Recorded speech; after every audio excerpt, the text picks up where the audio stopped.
Halo semuanya, selamat datang di channel yang tidak layak untuk dihina ini. Sebelum kita mulai, atur posisi santainya, seruput kopinya, dan mari kita berhayal.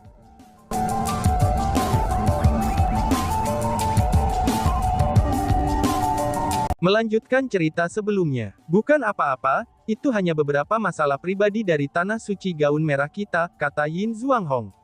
Gadis, jika ada sesuatu yang membutuhkan bantuanku, jangan ragu untuk memberitahuku. Kamu dan aku adalah teman, maka tidak perlu terlalu sopan denganku, kata Chu Feng.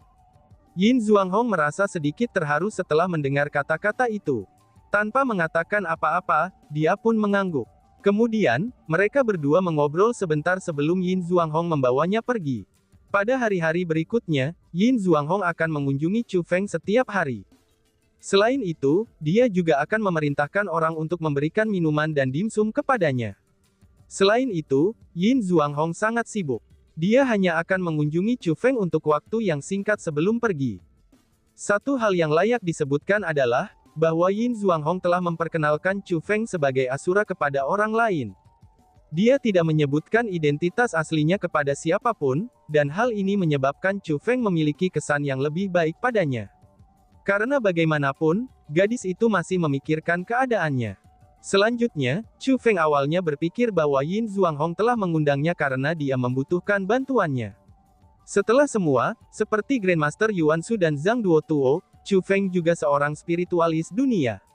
Namun, Chu Feng menemukan bahwa sikap Yin Zhuanghong dan yang lainnya, itu sama sekali tidak menyerupai orang yang membutuhkan bantuannya. Tapi sebaliknya, mereka berperilaku murni sebagai tuan rumah dan menghiburnya. Selain itu, tanah suci gaun merah sebenarnya bukan tempat yang menyambut orang luar, terutama seorang pria.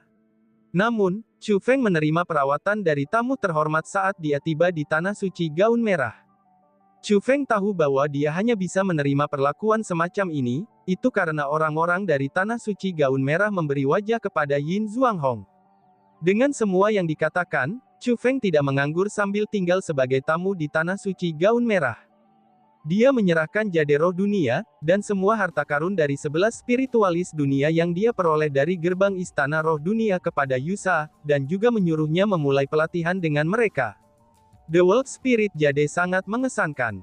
Adapun harta dari 11 spiritualis dunia, mereka juga harta yang membantu kultivasi roh dunia. Dengan demikian, Chu Feng merasa bahwa jika Yusa berlatih bersama mereka, dia kemungkinan besar akan dapat membuat terobosan. Adapun Chu Feng sendiri, dia sudah mulai menggali ke dalam kotak yang dia dapatkan di gerbang mansion roh dunia. Chu Feng merasa bahwa jika dia bisa dengan cermat mempelajari dan menguraikannya sepenuhnya, maka dia dapat membuat kemajuan menuju menjadi spiritualis dunia jubah Mark Saint Cloak. Tuan Muda Asura, ucap seseorang. Chu Feng yang sedang berlatih, ia mendengar suara yang terdengar manis yang memanggil namanya. Selama hari-hari Chu Feng berada di tanah suci gaun merah, dia praktis tidak pernah keluar dari kediamannya. Daripada mengatakan bahwa dia tinggal di sana sebagai tamu, akan lebih akurat untuk mengatakan bahwa dia tinggal di sana untuk berlatih. Dengan demikian, Chu Feng tidak tahu banyak orang di tanah suci gaun merah. Terlepas dari Yin Zhuanghong, Chu Feng hanya agak akrab dengan satu orang. Dia adalah seorang wanita dengan nama Lil Xin. Lil Xin ini adalah ajudan terpercaya Yin Zhuanghong, dan akan membawa minuman dan dimsum kepada Chu Feng setiap hari. Mendengar suara Lil Xin, Chu Feng tahu bahwa sesuatu yang lezat telah tiba. Chu Feng berhenti berlatih dan membuka pintu ke kamarnya. Benar saja, Lil Xin berdiri di luar, dan telah dengan benar mengatur minuman dan dimsum di atas meja makan. Chu Feng tidak ragu, dia mengambil tempat duduk, lalu dengan santai mengambil sepotong dimsum dan meletakkannya di mulutnya. Lil Xin, bagaimana bisa rasa dimsum hari ini telah berubah? Gadis, kamu lalai hari ini, kata Chu Feng ke Lil Xin sambil tersenyum. Tuan Muda Asura, apakah kamu benar-benar bodoh, ataukah berpura-pura bodoh? Apakah kamu benar-benar berpikir bahwa akulah yang membuat dimsum itu? Lil Xin bertanya dengan mulut cemberut. Jadi dimsum ini bukan buatanmu? Tanya Chu Feng. Yang hari ini saja, namun yang sebelumnya iya, kata Lil Xin. Oh, kalau begitu, siapa yang membuatnya pada hari sebelumnya? Dimsumnya jauh lebih baik daripada milikmu, kata Chu Feng sambil tersenyum. Tentu saja itu enak. Yang sebelumnya dibuat oleh putri suci kita, kata Lil Xin. Berhentilah bercanda. Dengan betapa berbahayanya gadis itu, bagaimana mungkin dia bisa punya waktu untuk membuat dimsum? Selain itu, auramu hadir pada dimsum itu. Sedangkan auranya tidak terasa, saat Chu Feng berbicara, ia menempatkan beberapa potongan lagi dimsum ke dalam mulutnya. Dia tidak percaya apa yang dikatakan Lil Xin. Tuan Putri Suci-ku sengaja menolak untuk mengizinkanmu mengetahuinya, jadi kamu tentu tidak akan mengetahuinya, kata Lil Xin. Apakah kamu masih berusaha berbohong? Dengan betapa sibuknya dia, bagaimana mungkin dia bisa punya waktu untuk membuat dimsum? Apakah kamu menganggapku bodoh? Chu Feng masih tidak percaya pada Lil Xin. Dia memang sibuk, tapi dia masih membuat dimsum itu untukmu. Apakah kamu sekarang tahu betapa diberkatinya kamu? Kamu harus tahu bahwa di seluruh tanah suci gaun merah, selain dari kepala putri kita, maka tidak ada orang lain yang berhasil makan dimsum yang dibuat oleh putri suci kita. Lil Xin tampak iri ketika dia mengucapkan kata-kata itu. Oh, kamu mengatakan bahwa dimsum itu benar-benar dibuat oleh gadis itu. Chu Feng mulai percaya pada Lil Xin setelah melihat ekspresinya. Tentu saja, kenapa aku harus membohongimu, kata Lil Xin. Benar-benar tidak akan pernah aku bayangkan, bahwa gadis itu benar-benar memiliki keterampilan yang sangat baik. Pada saat itu, sudut bibir Chu Feng naik menjadi senyum tipis. Dia tidak dapat menahan diri untuk mengingat dimsum itu. Rasanya benar-benar luar biasa tanpa kesalahan sedikit pun. Karena itu enak, kamu mungkin tidak bisa merasakannya lagi. Lil Xin berbicara dengan mulut cemberut. Kenapa aku tidak bisa memakannya lagi? Lil Xin, apa yang kamu maksudkan? Chu Feng berdiri dan menatap Lil Xin yang agak putus asa. Dia menyadari bahwa ada sesuatu yang mencurigakan. Apakah Tuan Muda Asura hadir? Tiba-tiba saja sebuah suara terdengar dari luar. Mendengar suara itu, Chu Feng menyipitkan alisnya. Alasan untuk itu adalah, karena itu adalah suara Meng Rufei. Meng Rufei dan Zhang Duotuo telah tiba di Tanah Suci Gaun Merah sebagai tamu bersama dengan Chu Feng. Namun, Chu Feng belum pernah melihat mereka sekalipun pada hari-hari ia tinggal di Tanah Suci Gaun Merah. Tapi hari ini, Meng Rufei telah mengambil inisiatif untuk mengunjunginya.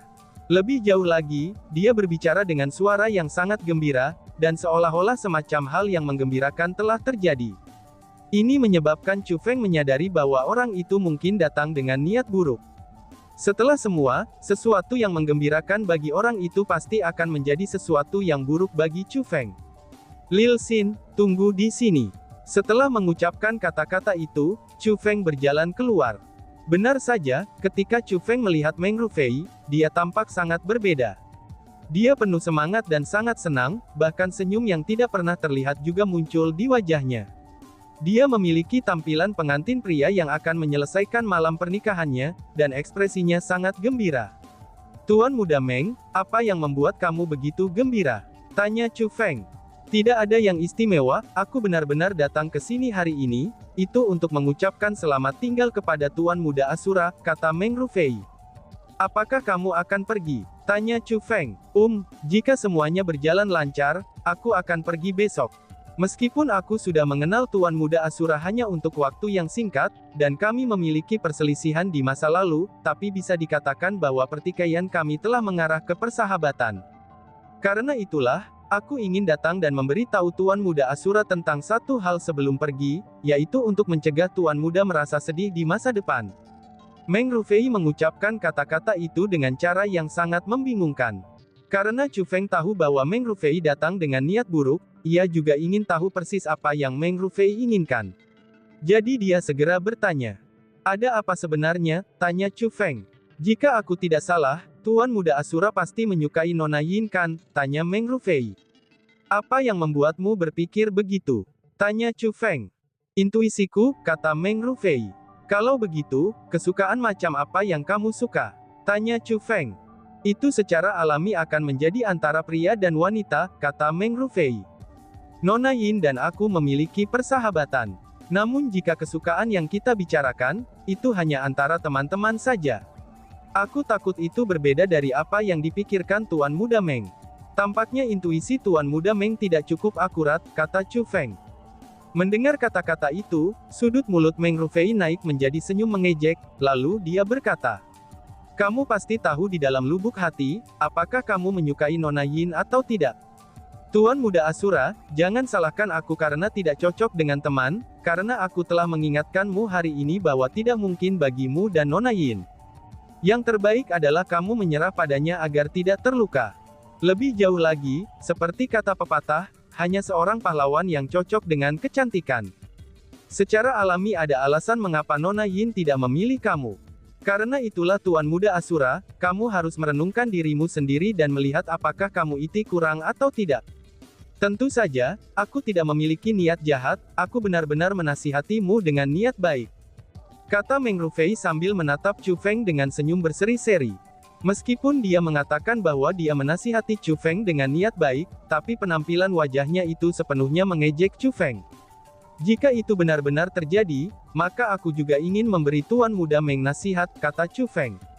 Nasihat? Meng Rufei mengungkapkan tatapan bingung, lalu dia bertanya. Apa yang ingin kamu beritahu kepadaku? Tanya Meng Rufei. Jika aku tidak salah, Tuan Muda Meng harus memiliki perasaan yang mendalam terhadap Nona Yin. Namun, jika bahkan aku tidak dapat memasuki mata Nona Yin, akan lebih baik bagi Tuan Muda Meng untuk melepaskan pikiran Nona Yin sesegera mungkin. Karena bagaimanapun, aku lebih unggul dari Tuan Muda Meng di setiap aspek. Tentu saja, aku hanya menasihati Tuan Muda Meng karena niat baik, aku tidak memiliki kejahatan sama sekali, kata Chu Feng sambil tersenyum berseri-seri. Mendengar kata-kata Chu Feng, senyum Meng Rufei segera menghilang, dan digantikan dengan kesuraman. Dia sepertinya ingin menyangkal Chu Feng. Namun, dia menemukan bahwa dia tidak dapat melakukannya. Karena bagaimanapun, Chu Feng memang tidak membual. Terlepas dari apakah itu mungkin kultivasinya atau teknik spiritualis dunianya, dia memang kalah dengan Chu Feng. Tuan Muda Asura, aku sudah mengatakan semua yang perlu kukatakan padamu, dan kamu sendirian sekarang. Melihat bahwa ia tidak dapat menang melawan Chu Feng dalam suatu argumen, Meng Rufei melambaikan lengan bajunya dan pergi tanpa berpikir. Setelah Meng Rufei pergi, Chu Feng kembali ke kediamannya. Chu Feng sudah menyadari bahwa ada sesuatu yang salah dari cara Lil Xin berbicara dengannya sebelumnya. Dan sekarang, Meng Rufei sengaja datang untuk mengejeknya. Ini membuatnya sadar bahwa ada sesuatu yang pasti salah. Chu Feng merasa bahwa masalah ini pasti terkait dengan Yin Zhuanghong. Lil Xin, apakah sesuatu terjadi? Katakan langsung padaku, kata Chu Feng kepada Lil Xin. Lil Xin mulai ragu-ragu. Pasti karena masalah inilah kamu datang mencariku hari ini. Karena kamu sudah ada di sini, mengapa kamu masih ragu-ragu? Tanya Chu Feng. Mendengar kata-kata itu, Lil Xin mengertakkan giginya dan mengungkapkan apa yang terjadi pada Chu Feng. Masalahnya dimulai dengan alasan mengapa Red Dress Holy Land mengundang Zhang Duotuo sebagai tamu. Kepala Red Dress Holy Land membuat pertaruhan melawan spiritualis dunia dari bintang lain. Tentu saja, pertaruhannya adalah teknik roh dunia seseorang. Demi memperoleh kemenangan, Kepala Sekte Red Dress Holy Land segera meminta bantuan dari Zhang Duotuo. Selain itu, orang yang Kepala Sekte Gaun Merah benar-benar ingin undang adalah Grandmaster Yuan Shu. Itu jugalah alasannya, mengapa Yin Zhuanghong berusaha menemui Grandmaster Yuan Shu. Adapun Zhang Duotuo, dia tampaknya tahu bahwa dia hanya cadangan, sedangkan Grandmaster Yuan Shu adalah orang yang Tanah Suci Gaun Merah benar-benar inginkan. Dengan demikian, setelah dia mengetahui bahwa Tanah Merah Gaun Merah telah gagal mengundang Grandmaster Yuan Shu, dia membuat permintaan yang berlebihan. Dia menuntut agar dia terus membantu Red Dress Holy Land, Yin Zhuanghong harus menikah dengan muridnya yaitu Meng Rufei. Tidak masuk akal. Apakah kamu memberitahuku bahwa kepala sektemu menyetujui permintaan yang berlebihan itu? Chu Feng bertanya dengan ekspresi marah di wajahnya. Ketika masalah itu terjadi, dia bisa dibilang yakin bahwa kepala sekte Red Dress Holy Land telah menyetujui permintaan itu. Kalau tidak, Lil Xin tidak akan begitu gugup, dan Meng Rufei tidak akan begitu senang dengan dirinya sendiri. Nyonya kepala sekte memang setuju untuk itu. Namun, itu karena dia tidak punya alternatif lain. Lagi pula, hari ini adalah hari pertaruhan. Spiritualis dunia lawannya telah tiba. Adapun Zhang Duotuo, dia mengajukan permintaan pagi ini. Pada saat seperti itu, mustahil bagi kepala sekte Lady untuk menemukan spiritualis dunia lain untuk membantunya. Karena itulah, dia tidak punya pilihan selain menyetujui permintaan itu, kata Lil Xin. Tidak ada pilihan lain apanya. Itu tidak lebih dari pertaruhan, namun dia berencana untuk menikahkan muridnya dengan seseorang yang tidak dia cintai. Kata Chu Feng yang merasa sangat marah. Karena bagaimanapun, masalah ini benar-benar tidak masuk akal sejak awal. Tidak peduli apa, seseorang tidak seharusnya menggunakan kebahagiaan orang lain sebagai taruhan. Selain itu adalah pertaruhan kepala sekte Red Dress Holy Land. Mengapa Yin Zhuanghong harus terlibat? Taruhan ini tampaknya sangat penting. Kalau tidak, Nyonya Kepala Sekte tidak akan berlaku seperti itu. Sebenarnya, Nyonya Kepala Sekte sangat mencintai Putri Suci, kata Lil Xin. Cinta kipanya, apakah ini yang dinamakan mencintai seseorang dengan sayang? Konyol. Senyum muncul di wajah Chu Feng. Di mana Yin Zhuanghong? Apakah dia setuju? Tanya Chu Feng. Lady Holy Daughter telah dibesarkan oleh Lady Headmaster sepanjang hidupnya. Dia tidak akan pernah menentang kata-kata Nyonya Kepala Sekte. Jadi, dia secara alami menyetujuinya. Selain itu, siapapun dapat mengatakan bahwa dia sebenarnya tidak mau. Karena itulah aku datang untuk mencarimu, aku merasa bahwa Putri Suci memiliki perasaan yang berbeda untukmu, kata Lil Xin. Berbeda, seru Chu Feng sambil mengerutkan alisnya sedikit. Dia pun berpikir, gadis itu tidak mungkin sepertiku kan, tapi itu tidak seharusnya terjadi. Lagi pula, aku tidak pernah merasakan perasaan ke arahku dari gadis itu. Dan tidak peduli apa, aku tidak bisa mengabaikan masalah ini. Lil Xin, kamu bilang pertaruhannya dimulai hari ini kan? Tanya Chu Feng. Itu dimulai secara resmi antara jam 11 dan jam 1 hari ini, kata Lil Xin. Kita masih bisa membuatnya. Tunggu aku di sini, kata Chu Feng. Saat Chu Feng berbicara, dia melangkah ke kamarnya dan menutup pintu masuk dengan erat. Tindakan Chu Feng benar-benar membingungkan Lil Xin. Mengapa Chu Feng memasuki kamarnya pada saat yang sangat penting? Mungkinkah dia berencana tidur? Meskipun dia tidak dapat mengerti, tapi dia masih memutuskan untuk menunggu Chu Feng. Saat hal itu terjadi, dia tahu bahwa tidak ada seorang pun di Tanah Suci Gaun Merah selain dari Chu Feng yang dapat membantu Yin Zhuanghong. Karena bagaimanapun, Yin Zhuanghong akan selalu mempertimbangkan semua yang dikatakan kepala sekte putri mereka terlebih dahulu dan terutama. Bahkan dia tidak berani melanggar perintah dari Nyonya Kepala Sekte mereka. Dengan begitu, bagaimana mungkin orang lain bisa melakukan sesuatu?